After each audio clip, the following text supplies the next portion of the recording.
اسی طرح سے پورے محرم کے اندر خصوصی طور پر 10 محرم کا روزہ جس کو یوم عاشورہ کہا جاتا ہے، یہ تمام محرم کے روزوں میں سب سے افضل روزہ ہے. یعنی پورے محرم کا مہینہ افضل ہے، اللہ کا خاص مہینہ ہے، لیکن 10 محرم یوم عاشورہ یہ اللہ رب العالمین کو زیادہ پسند ہے. جیسا کہ صحیح بخاری اور صحیح مسلم کے اندر یہ روایت ہے، صحیح بخاری کے اندر 2006 اور صحیح مسلم کے اندر 1132، عبداللہ بن عباس رضی اللہ عنہ بیان فرماتے ہیں کہ ما رأيت النبي صلی اللہ علیہ وسلم يتحرى صيام يوم فضله على غيره الا هذا اليوم يوم عاشوراء. میں نے اللہ کے رسول صلی اللہ علیہ وسلم کو خاص طور سے تلاش کر کے دوسرے دنوں پر اس کو فضیلت دیتے ہوئے کسی دن کا روزہ رکھتے ہوئے نہیں دیکھا سوائے اس دن کے، یعنی یوم عاشورہ کے. وهذا الشهر، اور اس مہینے یعنی رمضان. اللہ کے رسول صلی اللہ علیہ وسلم زیادہ اہمیت یا تو رمضان کے مہینے کو دیتے تھے روزے کے لیے، اور یا تو یوم عاشورہ کو اہمیت دیتے ہوئے، اس کو فضیلت دیتے ہوئے روزہ رکھتے تھے، اس کا خاص اہتمام کرتے تھے. ورنہ ہم جانتے ہیں کہ ہمارے نبی کریم صلی اللہ علیہ وسلم ہر مہینے میں نفلی روزے رکھتے تھے. تھوڑا آگے کھسک کر بیٹھے، پیچھے بھائیوں کی جگہ نہیں مل رہی. خطبے دوران کوئی بات چیت نہ کرے، لیکن جس کے سامنے جگہ خالی ہو خود سے کھسک کر کے جگہ آگے پر کر لیں. دیکھیں اگلی سب میں 2-3 آدمیوں کی جگہ خالی. اسی طرح سے صحیح بخاری اور صحیح مسلم کی ایک روایت ہے، عائشہ رضی اللہ عنہا سے مروی ہے، فرماتی ہیں کہ کانت قریش تصوم عاشوراء فی الجاہلیہ. زمانے جاہلیت یعنی اسلام آنے سے پہلے، نبی کریم صلی اللہ علیہ وسلم کے نبی بنائے جانے سے پہلے قریش کے لوگ، مکہ کے لوگ یوم عاشوراء کا روزہ رکھتے تھے. اللہ کے رسول صلی اللہ علیہ وسلم یوم عاشوراء کا روزہ رکھتے تھے. فلما ہاجر الی المدینہ، جب اللہ کے رسول صلی اللہ علیہ وسلم مدینہ ہجرت کر کے آ گئے، یعنی آپ نبی بنا دیے گئے، 13 سال آپ نے مکہ میں گزارے، اس کے بعد ہجرت کر کے مدینہ آ گئے، تب تک آپ رکھتے تھے. مدینہ جب آپ آئے تب بھی آپ نے اس کا روزہ رکھا. صامہ امر بصیامہ، آپ نے خود بھی روزہ رکھا، صحابہ کرام کو بھی روزہ رکھنے کا حکم دیا. یہاں تک کہ ربیع بنت معوذ رضی اللہ عنہ بیان فرماتی ہے کہ اللہ کے رسول صلی اللہ علیہ وسلم نے مدینہ کے آس پاس دوسرے جو چھوٹے چھوٹے بستیاں تھیں جہاں مسلمان رہتے تھے، ایک اعلان کرنے والا بھیجا کہ جاؤ اعلان کر دو کہ آج یوم عاشوراء سب کو روزہ رکھنا ہے. سب روزہ رکھتے تھے. ربیع بنت معوذ رضی اللہ عنہ کہتی ہیں کہ یہاں تک کہ ہم اپنے بچوں کو بھی روزہ رکھواتے تھے، چھوٹے چھوٹے بچوں کو روزہ رکھواتے تھے، اور اگر وہ بھوک اور پیاس کی وجہ سے روزہ توڑنا چاہتے، رونے لگتے تھے، تو ہم انہیں کھلونے دے دیا کرتے تھے. کھلونے دے کر کے انہیں چپ کرا دیا کرتے تھے کہ یہ روزہ پورا کر لو. یعنی صحابہ کرام بڑے اہتمام سے کا روزہ رکھتے تھے اور بچوں کو بھی رکھواتے تھے. لیکن آگے کیا ہوا؟ فلما فرض شهر رمضان، جب رمضان کے مہینے کا روزہ فرض ہو گیا، قال من شاء صامه ومن شاء تركه، تو نبی کریم صلی اللہ علیہ وسلم نے فرمایا کہ اب جو چاہے رکھے، جو چاہے چھوڑ دے. مطلب پہلے یوم عاشوراء کا روزہ گویا کہ لازمی رکھا جاتا تھا، واجب تھا لوگوں پر رکھنا، نبی کریم صلی اللہ علیہ وسلم کا حکم تھا. لیکن جب رمضان کا مہینے کا روزہ فرض ہو گیا تو یوم عاشوراء کے روزے کا درجہ نفل کا ہو گیا. اب جو چاہے رکھے، جو چاہے نہ رکھے. یعنی جو رکھے گا اس کو ثواب ملے گا، جو نہیں رکھے گا اس کو کوئی گناہ بھی نہیں ہوگا. یہ نفل ہے، اور نفل اپنی مرضی کی عبادت ہوتی ہے. آدمی کرے گا تو ثواب پائے گا اللہ کے ہاں، نہیں کرے گا تو کوئی گناہ بھی نہیں پائے گا. اور اس کا ثواب کیا ہے؟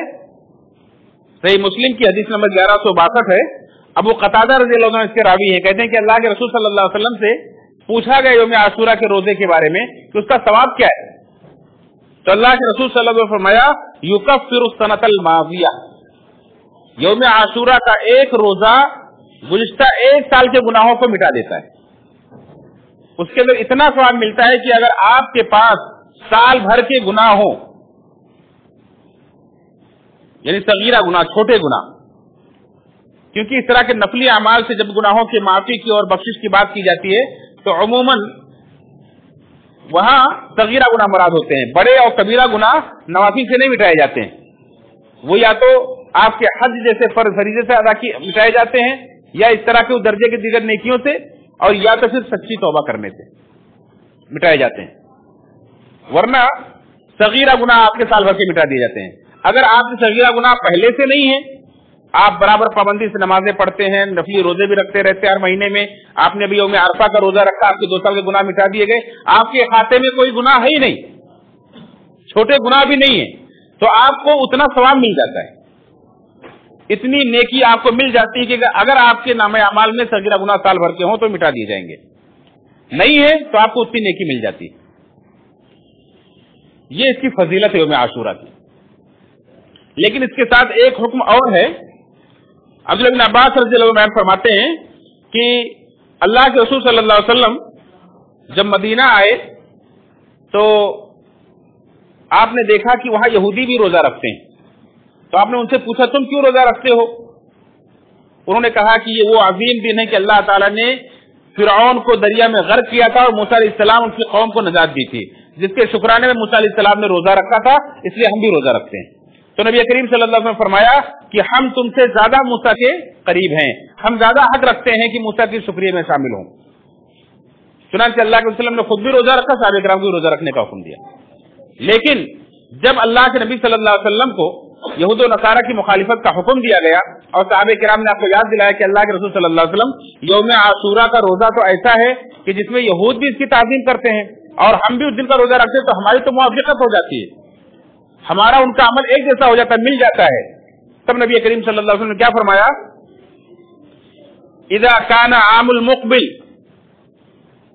فاذا كان العام المقبل ان شاء الله سمنا اليوم التاسع, اگر آئندہ سال میں زندہ رہا تو انشاءاللہ میں 9 محرم کا روزہ بھی رکھوں گا.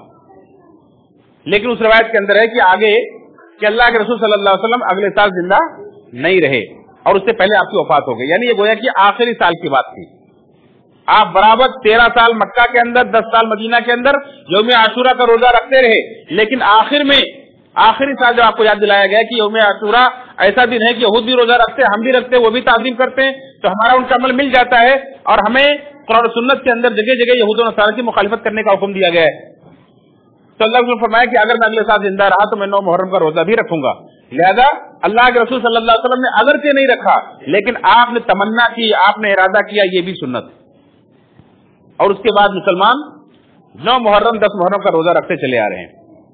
اب اگر کوئی صرف یوم عاشورہ کا روزہ رکھتا ہے تو اس کے 1 سال کے گناہ معاف تو ہو جائیں گے, لیکن یہود و نصارہ کی مخالفت کی ثواب سے محروم ہو جائے گا. اگر کوئی آدمی 9 محرم 10 محرم دونوں دن کا روزہ رکھتا ہے تو اس کے 1 سال کے گناہ بھی معاف ہوں گے اور 9 محرم کا روزہ رکھنے کی وجہ سے یہود و نصارہ کی مخالفت کا ثواب بھی وہ پائے گا. تو سب سے بہتر اور افضل طریقہ یہی ہے کہ آپ 9 محرم 10 محرم 2 دن کا روزہ رکھیں. اسی طرح بعض روایت کے اندر اگر کوئی 9 نہ رکھ سکے تو 9 10 یا 10 11 دونوں رکھنے کا تذکرہ ملتا ہے, لیکن وہ روایت چونکہ ضعیف ہے اس لیے میں اس کا تذکرہ نہیں کر رہا ہوں. یہ ماہ محرم کے تعلق سے قرآن و سنت کے احکام سے جو میں نے آپ حضرات کے سامنے بیان کیے.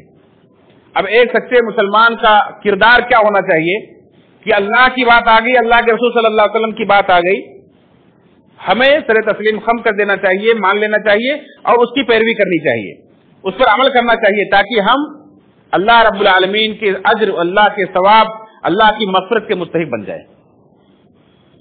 اور اپنی طرف سے کوئی اور کام کر کے, دین میں بدعت نکال کر کے, کوئی اور رسم و رواج انجام دے کر کے, کسی کے اوپر اپنی بھڑاس, اپنا غصہ نکال کر کے, برا بھلا کہہ کر کے اپنے نفسوں پر ظلم نہ کریں. جیسا کہ اللہ نے فرمایا وَلَا تَظْلِمُوا فِيهِنَّ أَنفُسَكُمْ, اور ہم نے مہینوں کے طرف اپنے نفسوں پر ظلم نہ کرو. لیکن آئیے دیکھیں مسلمان کیا کرتے ہیں. آج اسلام کے نام لیوا, قرآن و سنت کے حاملین, نبی کریم صلی اللہ علیہ وسلم کلمہ پڑھنے والے, اپنے آپ کو نبی کریم صلی اللہ علیہ وسلم کا امتی اور عاشق کہلانے والے, اس مہینے کے اندر محرم کے خاص کر یوم عاشورہ کے دن کیا کرتے ہیں؟ کیا یہی کام کرتے ہیں جو نبی کریم صلی اللہ علیہ وسلم نے بتلایا ہے؟ نہیں, نظر کچھ اور آتا ہے. آپ باہر نکل کر دیکھیں گے تو مسلمان اللہ کے رسول صلی اللہ علیہ وسلم کے نواسے حضرت حسین رضی اللہ عنہ کی شہادت کا غم مناتے ہیں اور نوحہ کرتے ہیں, ماتم کرتے ہیں, سینہ کوبی کرتے ہیں, اپنے آپ کو لہو لہان کرتے ہیں, کالے کپڑے پہنتے ہیں اور بہت سارے رسم و رواج انجام دیتے ہیں, مرثیے پڑھتے ہیں, محرم کے مہینے میں شادی بیاہ نہیں کرتے ہیں. یہ سارے احکام کس نے دیے؟ کیا اللہ رب العالمین نے یہ حکم دیا ہے؟ کیا اللہ کے رسول صلی اللہ علیہ وسلم نے یہ حکم دیا ہے کہ یہ سارے کام کریں؟ آپ قرآن و سنت اٹھا کر کے دیکھیں، اللہ کے رسول صلی اللہ علیہ وسلم کا حکم تو یہ ہے کہ جو بھی اللہ پر یوم آخرت پر ایمان رکھتا ہے اس کے لیے جائز نہیں ہے کہ کسی کی موت پر 3 دن سے زیادہ غم منائے. یعنی مومن کا جو اللہ پر یوم آخرت پر ایمان رکھتا ہے اس کو صرف اپنے کسی بھی عزیز کسی بھی قریبی کی موت پر 3 دن سے زیادہ غم منانا جائز نہیں. اور وہ غم منانا بھی کیسا ہوتا ہے؟ صرف غم منا سکتا ہے، سوگ منا سکتا ہے، آنکھ سے آنسو گر سکتے ہیں، زبان سے نازیبہ کلمات نہیں نکال سکتا ہے، واویلا نہیں کر سکتا ہے، جاہلیت کی پکار نہیں پکار سکتا ہے، نوحہ ماتم کرنے کی اجازت نہیں ہے. کیوں؟ نوحہ ماتم کرنا یہ جاہلیت کا شیوا ہے. اللہ کے رسول صلی اللہ علیہ وسلم نے فرمایا کہ النیاحۃ من عمل الجاہلیہ، نوحہ کرنا یہ جاہلیت کا کام ہے. آپ نے فرمایا کہ 4 کام ایسے ہیں جو میری امت کے لوگ نہیں چھوڑیں گے. 4 کام میری امت کے لوگ نہیں چھوڑیں گے. 4 کام کون سے ہیں؟ دوسروں کے نسب میں تانا زنی کرنا، تو فلاں خاندان کا ہے، نیچے خاندان کا ہے. اپنے حسب نسب پر فخر کرنا، میں بڑا اونچے خاندان سے ہوں. تیسرا نوحہ و ماتم کرنا. چوتھا ہے ستاروں کے ذریعے سے، نچھتروں کے ذریعے سے بارش طلب کرنا. یہ 4 کام جاہلیت کے ہیں، اسلام کے نہیں ہیں. اب کوئی مسلمان اگر کرے تو کیا اس کو مسلمان سمجھیں گے؟ اسلام کا کام یہ سمجھیں گے جاہلیت کا کام کر رہا ہے. یعنی اسلام کے علاوہ کا کام ہے، اسلام سے پہلے کا کام ہے. یہ اسلام کے اندر کی گنجائش نہیں ہے. اسی طرح سے اللہ نے فرمایا لیس منا من لطم الخدود وشق الجیوب ودعا بالدعوى الجاہلیہ، وہ آدمی ہم میں سے نہیں ہے جو اپنے گالوں پر تھپڑ مارے، جو اپنے گریبان کو پھاڑے، جو آدمی جاہلیت کی پکار پکارے، یعنی مصیبت اور غم میں آواز بلند کرے، جاہلیت کی پکار پکارے، ہائے وائے مچائے، اس کو وہ ہم میں سے نہیں ہے. آپ نے اس سے اپنی برات کا اظہار کیا. نبی کریم صلی اللہ علیہ وسلم کا امتی نہیں ہے، آپ کے طریقے پر نہیں ہے وہ آدمی. اب دیکھیں مسلمان یہ کیا کر رہے ہیں، کہاں جا رہے ہیں؟ اللہ کے رسول صلی اللہ علیہ وسلم جو احکامات دیے ہیں ان کو چھوڑ کر کے ہم کیا کر رہے ہیں؟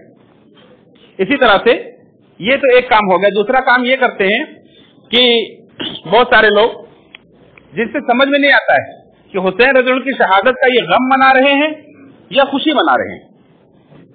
غم منا رہے ہیں یا خوشی منا رہے ہیں. کیسے؟ آپ دیکھیں گے بہت سارے مسلمان نئے نئے کپڑے سلاتے ہیں. کیا آدمی غم میں نئے کپڑے سلاتا ہے؟ اچھی اچھی خوشبو لگاتے ہیں، ڈھول بجاتے ہیں اور جلوس نکالتے ہیں. کیا غم میں آدمی جلوس نکالتا ہے؟ تازیہ بناتے ہیں، مختلف رنگ برنگی تازیہ بناتے ہیں اور وہاں مختلف قسم کی حرکتیں کرتے ہیں اور مختلف پکوان بنا کر کے کھلاتے ہیں پلاتے ہیں. دودھ کا شربت اور سبیلے لگاتے ہیں. خصوصی طور پر لوگوں کو دعوت دیتے ہیں پینے پلانے کی. رات میں کھچڑا بناتے ہیں اور صبح لوگوں کی دعوتیں کرتے ہیں اور کھچڑا کھلاتے ہیں. کیا یہ غم بنانے کا طریقہ ہے؟ آپ دیکھیں گے ایسے لوگ جو عید اور بقرہ عید میں جو خوشی کے دن ہے اس دن نئے کپڑے نہیں بنائیں گے، اس دن چھٹیاں نہیں کریں گے، اس دن اتنا خوشی کا اہتمام نہیں کریں گے. لیکن محرم کا مہینہ آیا تو خوشی کے سارے کام انجام دیں گے اور نام کیا دیں گے؟ ہمیں حسین رضی اللہ عنہ کی شہادت کا غم ہے. یہ کون سا غم؟ اگر غم ہے تو وہ منانا بھی جائز نہیں ہے کیونکہ 1400 سال ہو گئے اور یہ غم کا طریقہ ہے ہی نہیں، یہ تو خوشی کا طریقہ ہے. الٹا اللہ کے رسول صلی اللہ علیہ وسلم کی سنت کی مخالفت ہو رہی ہے. نبی کریم صلی اللہ علیہ وسلم مہینے کے اندر کثرت سے روزہ رکھنے کی ترغیب دے رہے ہیں کہ اللہ کو روزہ رکھنا پسند ہے. یوم عاشورہ کا روزہ رکھو، 1 سال کے گناہ معاف ہوں گے. اور ہم کہہ رہے ہیں کہ پانی پیو تو یاد کرو پیارے پیاسے حسین کی. نبی کریم صلی اللہ علیہ وسلم کی سنت کی مخالفت کی جا رہی ہے. ہم دیکھیں نبی کریم صلی اللہ علیہ وسلم کے ہم امتی ہیں، آپ سے محبت کرنے والے، آپ کے عاشق ہیں، یا ہم مخالفت کر رہے ہیں؟ نبی کہہ رہے ہیں روزہ رکھو، ہم کہہ رہے ہیں کہ پانی پیو شربت پیو. اتباع ہو رہی ہے کہ مخالفت ہو رہی ہے؟ میں کچھ نہیں کہہ رہا ہوں، آپ خود غور کریں. اسی طرح سے وقت بہت کم ہے اس لیے بہت مختصر طور پر چل رہا ہوں. ایک کام اور بہت سنگین، بہت بڑا ظلم کیا جاتا ہے. 10 دن کی مجلسیں لگا کر کے اللہ کے رسول صلی اللہ علیہ وسلم کے جانثار صحابہ پر تبرہ بازی کی جاتی ہے، انہیں برا بھلا کہا جاتا ہے، سب و ستم کیا جاتا ہے. نبی کریم صلی اللہ علیہ وسلم کے صحابہ ان کا مقام و مرتبہ کیا ہے؟ صرف ایک آیت پڑھ کے ان کا مقام و مرتبہ لانا چاہتا ہوں کہ اللہ رب العالمین ان کا مقام کیا بتلایا اور ہم کیا سمجھتے ہیں صحابہ کرام کو. آج کے مسلمان